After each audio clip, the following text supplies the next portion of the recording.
Welcome to the Unfiltered Founders. I'm Darren. I'm Andy. Dude, it's been a chaotic couple of weeks. Chaotic. We took a couple of weeks off. We've been traveling, doing some family stuff and some vacations. How's your week back in the saddle been? It has been wild in a good way. I got to say, man, there's all sorts of ways to look at things as an entrepreneur, and I'm grateful for being one because it's busy and wild in a great way, and that's the way I'm looking at it. What's the big talk in business now? AI. Right? That's right. And we were just having a conversation before we started the podcast where I'm at a crossroads in my business on how, where, how much, how little to balance AI into my business operations because things are changing. Right. I mean, seriously, 3 months ago, I looked at AI in my business and I'm like, no, we're several years out. Yeah. 3 months go by, I'm like, we're there. That's several years in technology time. Yeah, and just in 3 months, it's mind blowing at the pace things are moving right now. It's nuts. No joke. Well, I'll let you introduce our guest today. Yeah, we got the perfect guy for that today. Our guest today is Brian Anderson, CEO and founder of Augusto Digital, and that's just augusto.digital for the website. And Brian, welcome. We're glad you're here, and tell us a little bit about yourself, where you're from, and how you came up with the idea for this business. Great. Well, hey, thanks for having me on, guys. I'm looking forward to this conversation. I think a little bit about me. I live in Michigan. I'm a founder and an entrepreneur. I own a few different businesses now. Augusto being the largest and most successful one that I own. I started it. Today is actually our 9-year anniversary. Congratulations! So I made it over some of the hurdles that you hear about with entrepreneurialism, right? Like the first year or the first 5 years, and gonna cross the 10-year. I'm pretty confident of that. Sweet. And it's been a great ride, but there's been a lot of ups and downs on that journey, And I was an employee before that for 18 years of my life. I was an employee, and what did you do? I've worked in the digital space, consulting with clients, helping them with digital transformation projects, product development work. And I did that working for other great entrepreneurs that I learned a ton from. Two of the entrepreneurs that I worked for won the Ernst & Young Entrepreneur of the Year, and I had multiple clients win that award too. So, I've been blessed to work with talented people, and I finally, pulled the trigger on going full time as an entrepreneur myself. 9 years ago now. That's awesome, man. Well, congratulations again on that. That's such a milestone. And tell us a little bit about the story of this went from concept to reality, and kind of talk about the journey from when you had the idea to when you got it up and running. Well, how I got Augusto off the ground comes out of a lot of reading and self-reflection. I knew early on when I was younger that I was entrepreneurial, but my parents were they were very focused on get a great job, go to school, get a great job, save your 401k, provide for your family, get a house, all the American dream kind of things that they kind of programmed me with.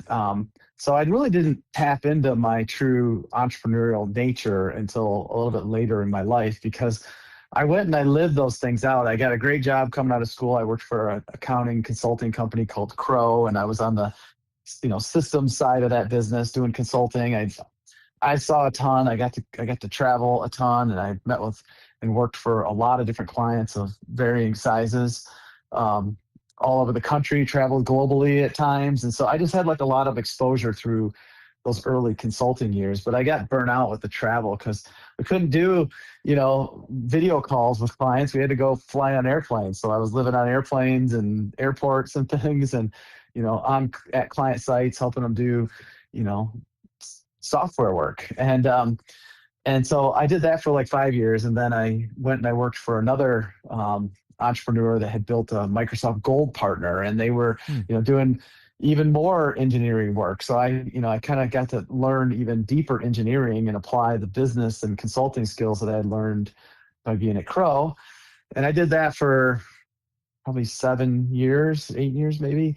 And they got acquired. They got acquired by another Microsoft Gold partner. And then I went through that merger. I saw how that process worked. And then they got acquired by another company that was a publicly traded company. And at that stage, it wasn't right for me. And I was thought about being an entrepreneur at that stage too. And I just wasn't kind of mentally there yet. I still had a lot of kind of fears and limiting beliefs that were kind of holding me back from making that jump. So I took on a role for another company that was a growing technology company. At the time, it was called OST, and it's called Vervent now. But they, I had a really great opportunity to work with another super talented entrepreneur.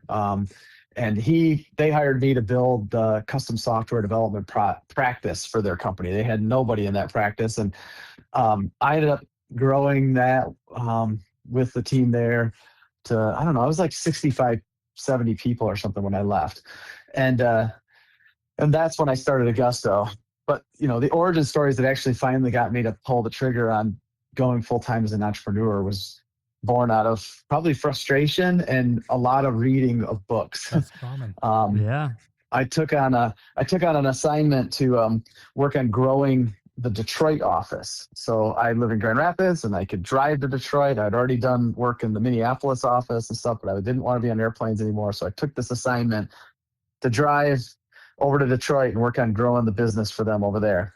And I did that, but I think my wife had heard too much, and so she said, "You got to start reading books, and you got to read this book." So she gave me a book on never work again or something like that as an entrepreneur, and I read that book on Audible on one of my rides over there.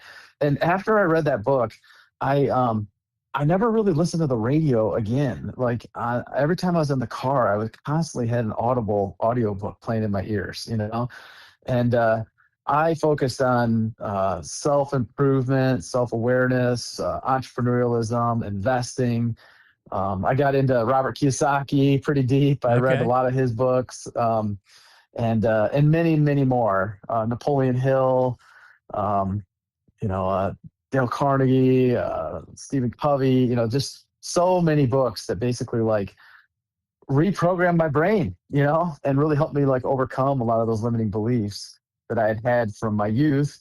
And I also had kind of realized through going through that whole journey as an employee and listening to my parents so much that I did everything they told me to do. I even accomplished more than what they said it. They always had a dream of having a cottage on a lake, and I had a cottage on a lake. I was living up there. I had my boat on a lift in the water, and we were living that life for years when my kids were younger. They dreamed of you buying them a cottage. Yeah, totally. Yeah.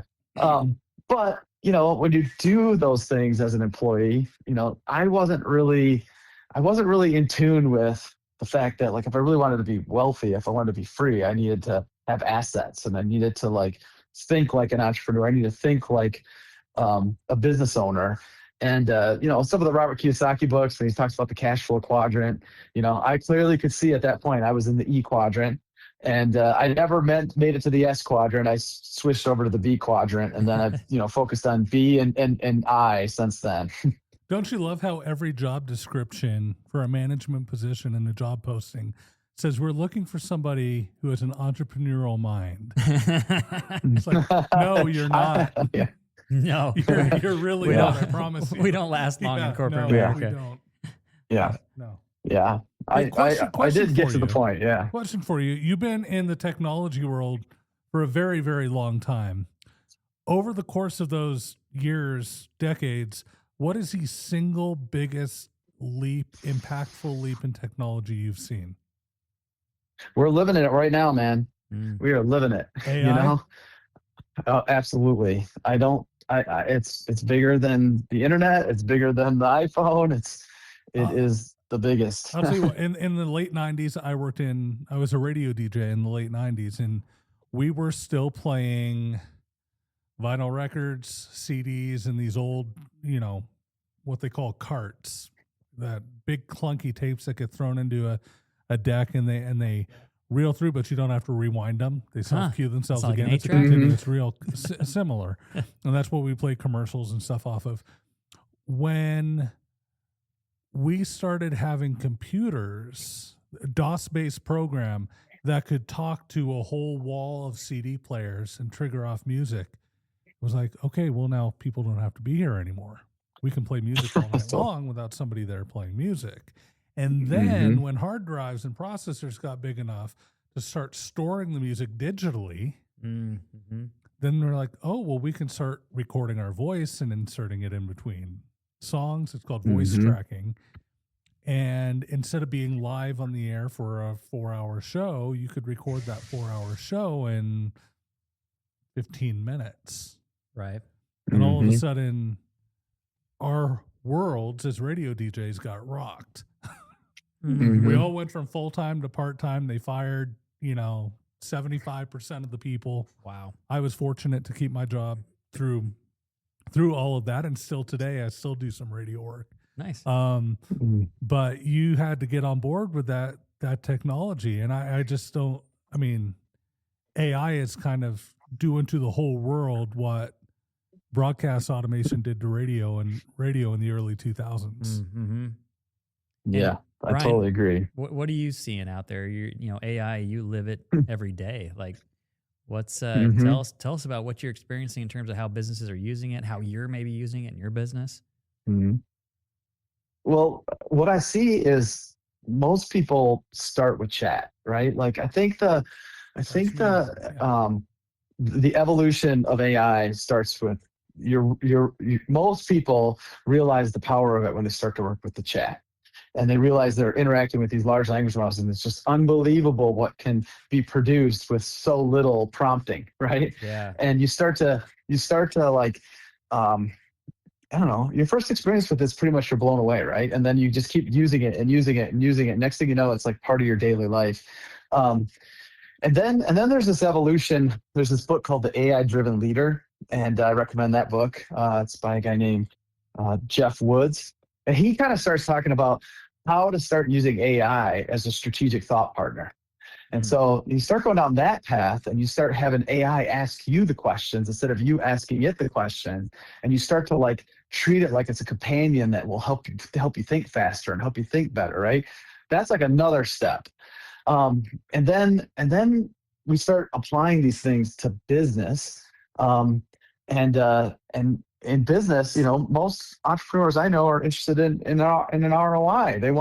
They see the potential of AI, but there's so many ideas, there's so many shiny objects that they're not always sure where to start, and they're a little bit paralyzed, right? And looking for a path, Or you've got someone who's got like a really crystallized idea. They feel like they know where they need to focus, but they don't know where to get started. They don't know how to get it off the ground, and that's where our business Augusto comes into play. Like we've been in business for 9 years, but what's happened with AI is really over the last few years. And so we recognized how powerful it was. And I, through some hardships and struggles around what was going on in our business, like I made the pivot to say, we need to be an AI first company. We need to be an AI driven company. And we need to be a partner to our clients to help them drive meaningful impact and meaningful ROI in their investments in AI that help them grow and improve their business. And so that is really what we focus on. We sell a partnership. We sell partnership engagements for our clients. We run workshops. We end up doing pilot projects. And then we do these long-term partnership engagements where we're just an extension of their team, helping them use AI to accelerate and grow their businesses. None of us have a crystal ball, but based on your experience, because you're much more heavily involved in this than I am, what do you see, and everybody asks this question, I know, but what do you see AI affecting job-wise, employment-wise first? Is it accounting? Is it reception? Is it what is it? I think it starts with a lot of the entry-level jobs, right? Because the entry-level jobs are the ones that people are delegating and elevating, and they are that's a proving ground for people. That's a place where you gain experiences, and You learn lessons by doing work for other people. And I think a lot of those jobs are being impacted and going to continue to be impacted by AI, because the things that they were having these people do are now starting to be, done through, like, for example, a research project. I can do a deep research project and get the results back in 15 minutes for something that used to take days to do when I was younger. Right. Or I can automate tasks. So there are significant portions of work that people do that are completely automatable at this stage with simple workflow platforms that use AI agents. And where you need intelligence, you have it now, because intelligence is being commoditized in the form of these AI models. So, like, people and businesses are starting to figure out, like, hey, help me map what some of these jobs are from a process perspective, and are they automatable, right? Like, do we need someone to do this job that, let's say they get paid $100,000 a year, and $50,000 a year of that money is being spent on this task that they have to do every single day. And a lot of it is, like, you start to realize, oh my gosh, I can use AI and I can use workflow automation to automate that work. And I can then reposition that person into something else, or maybe we don't need that job anymore, um, or maybe someone's going to retire and we no longer need to replace that position. So there's a lot of that work. And then what I see with agents now, and the ability for them to be autonomous, is they are becoming more and more capable every day to be able to reason on their own and be able to do the tasks that we might have had to build a workflow to automate in the past. You could just kind of direct it as like a manager of what I want it to do, and it will figure out how to do it. So, there's a significant impact to jobs coming and happening as we speak. Well, and I'll say, even on my perception of AI, it gets kind of scary from the standpoint of just the way our brains work, right? I mean, there's neuroplasticity. We learn things, and we continue to form habits, and I always tell my kids, your brain is a muscle, right? It grows with the knowledge that you're going to put into it, and as much as you use it. And with AI, I always go back to think, before Microsoft Word, I was a great speller. Now I don't spell as well because it corrects Yes. everything. I just, blast stuff out on Mm-hmm. the keyboard, and it fixes it, right? So Mm-hmm. what threats do you see with AI, and how careful do we have to be, especially if we use it for our business? I mean, it's a large part of your business, but where's that balance? I don't know if anybody truly knows. Mm. I think that if you listen to, the leaders in this space in the world, I always think of Elon Musk, right? I mean, Elon Musk was talking, 2 or 3 years ago about the threats of AI being an existential crisis, an existential threat to humanity. Mm. you know Yeah. and he's not the only person saying that. If you go on YouTube and you start watching videos, there'll be plenty of people. There's I could picture his face, but he's like considered the godfather of AI. Hinton, I think, is his last name. And he was like one of the premier like thought leaders in AI, and built his whole career before anyone even really knew what AI was. And he's on a mission right now. Video after video talking about how much of a threat AI is to us as humans and to our world. So I think that it is very real that there's a massive threat. And then you watch like Ray Kurzweil, or read Ray Kurzweil's books on AI, and you know it's debatable whether humans will be able to ever truly control it, and Mm. if it's ever stoppable, or if it just becomes part of the fabric of our universe and how we actually, exist in the future. So It's Cybernet. definitely different. Here's a really dumb question, and I don't want the Kamala Harris response to it. But what is AI? Is there a one like giant AI, like the internet is the internet? Are there lots of AIs? Is there a central one? How can you create your own? What Mhm. is it? Well, I think most people think of AI in terms of generative AI, right? Because that's what they're experiencing right now.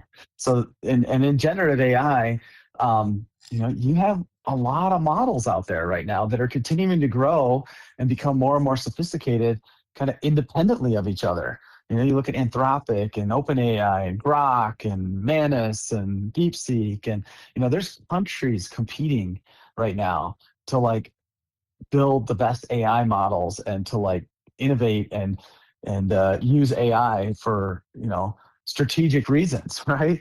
So AI, I think the general space that we are experiencing primarily is around generative AI, and but there's other forms of AI. There's machine learning. There's deep learning. There's other types of AI models that exist, and but I think they are. If you think of generative AI, I like to think of them as like they're brains. They're kind of a store of intelligence. In And other words, obviously these things are based on neural nets, right? But they are there are really many of them. Man creates a baby, and the baby matures on its own. Mm-hmm. Isn't that a creepy analogy? That is creepy.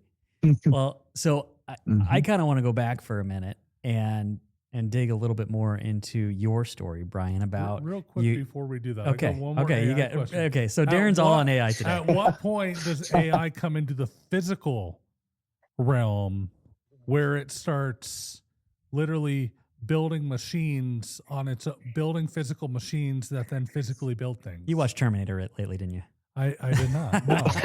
But I was talking to somebody the other day. I'm like, oh yeah, it'll never take away the blue collar jobs. The masons, the framers, the roofers, the paver. The people who do construction, and they're like, oh yeah, of course it will. Mm-hmm. I mean, yeah. Are we literally down that path in our lifetime? Absolutely. I think it's already happening, I mean, you guys have all seen the Boston Dynamics videos, right? Doesn't that remind you of the Terminator to some degree, when you see these robots being able to do all these things that, used to be human only things. But somebody's got to build the robots, or does the AI build the robots? Robots are being built. Well, eventually the AI becomes the brains, right? And the brain can control the machine, and the machine can do what the brain says it should do. If you just follow Elon Musk, right, and where they're going with Tesla. I mean, they are significantly focused on a future where robots are ubiquitous, right? And this stuff is happening today. And I think it's going to progress very quickly. I think in the next decade, you'll be surprised at the progress of what happens with robotics and AI. So blue collar trade jobs are not off the table here. I don't think so. And I think in a lot of things in business, it comes down to like a cost benefit analysis, or risk, ethics, or morals, right? And risk. So I think almost every job is going to be impacted by AI. I think the Walmart CEO, there was just a headline yesterday, I think, came out that he was basically, it's in the Wall Street Journal, he was basically saying that AI is going to impact every job. Wow.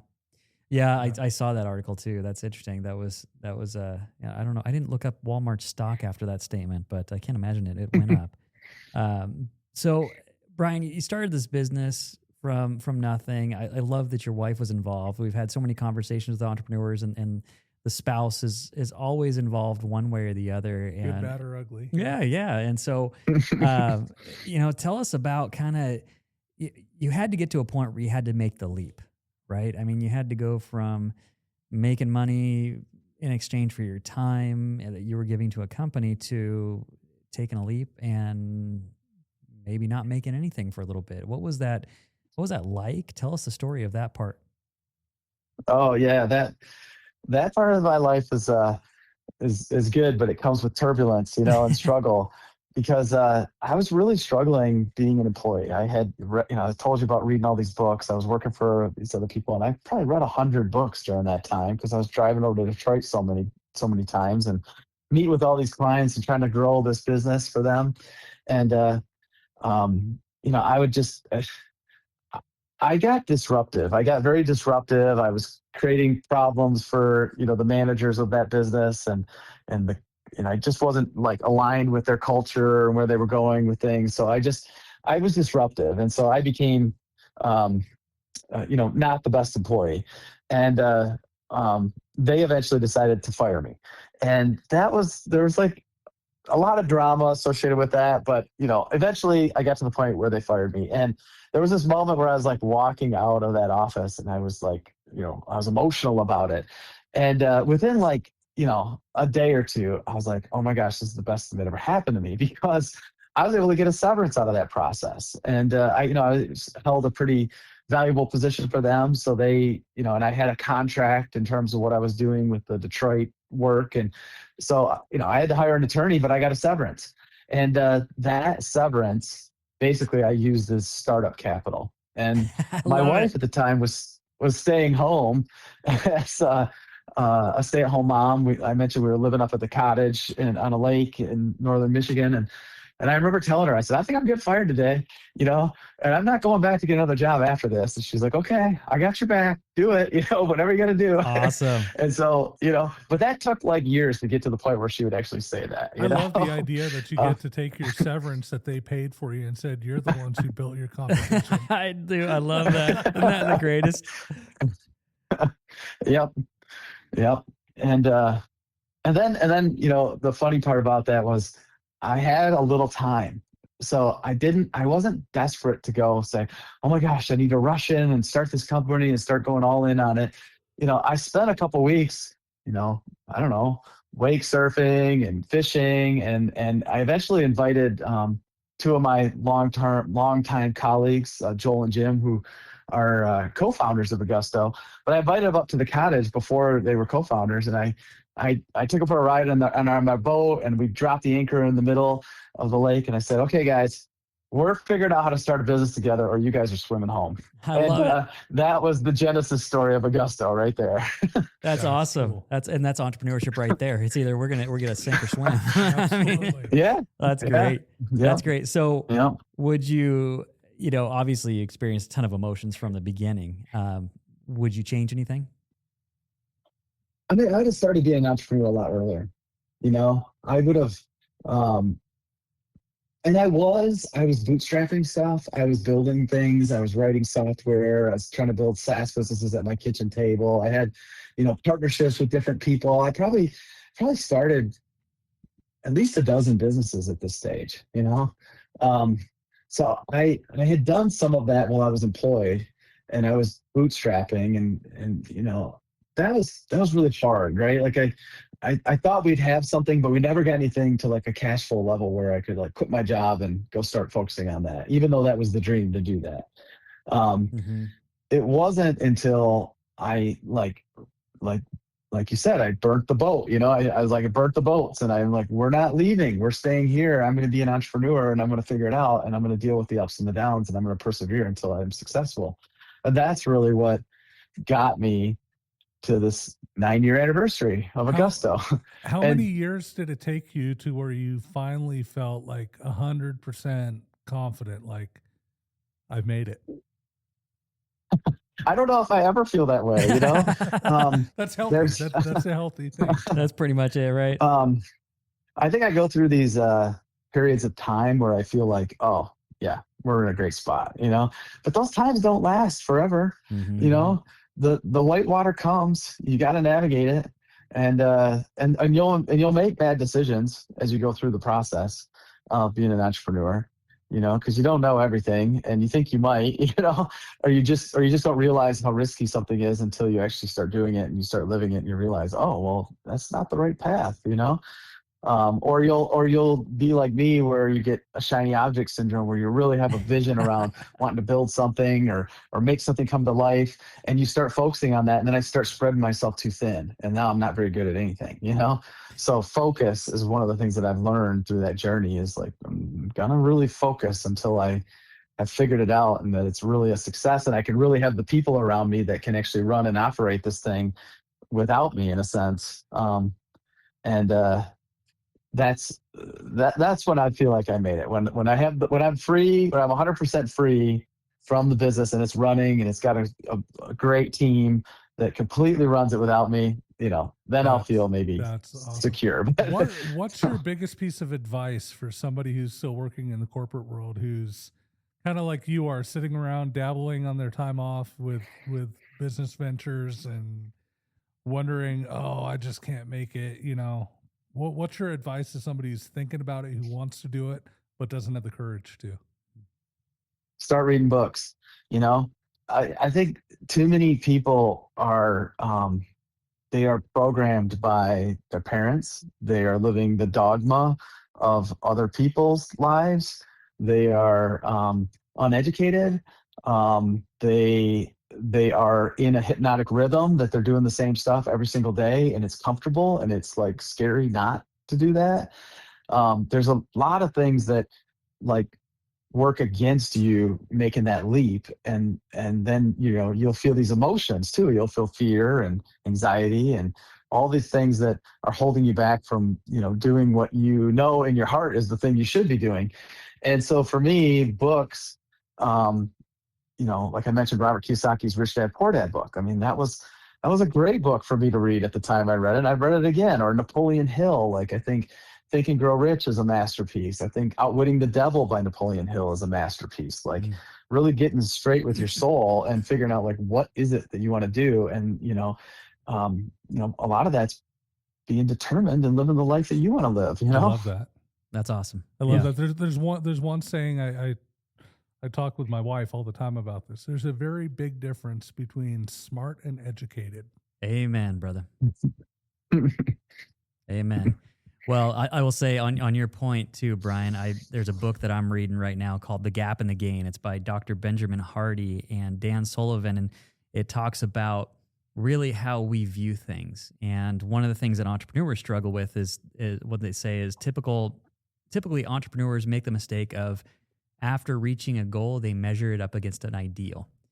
And that kind of circles back to the point of the book, The Gap and the Gain. We live in this gap of we didn't accomplish everything, but sometimes it's hard for us to look back and say, this is what we've accomplished.